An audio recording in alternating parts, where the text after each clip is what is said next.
এত সুন্দর একটা জায়গা কি বলবো, দেখুন।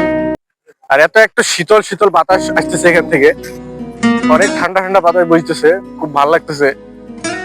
আমার যেহেতু ড্রোন ক্যামেরা নাই, তাই আপনাদেরকে দেখাইতে পারতেছি না। ড্রোন ক্যামেরা থাকলে হয়তো বা দেখাইতাম। দেখুন তো অনেকদিন থেকে আমার পেজে একটু ইস্যু চলতেছে, যার কারণে আমি ভিডিও দিচ্ছি না আগের মতো আর। তো এইটা নিয়ে অনেক কাজ করতেছি, দেখি কতদিনে ঠিক করতে পারি। ঠিক করলে হয়তো বা রেগুলার ভিডিওতে আসবো ইনশাল্লাহ। তো দেখুন অনেক সুন্দর, ভালো লাগতেছে বিষয় জায়গাটা। তো আমরা একটা অ্যাক্টিং করব, যার কারণে একটা স্ক্রিপ্ট নিয়ে আর কি সবাই আলাপ করতেছে যে কিভাবে করলে ভালো হবে।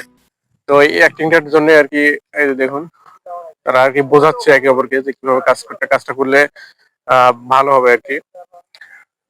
তো এই হচ্ছে বিষয়। তো এত সুন্দর যে একটা জায়গা আপনাদের সাথে শেয়ার না করে পারলাম না। সবাই ভালো থাকবেন, দেখা হচ্ছে পরবর্তী ভিডিও।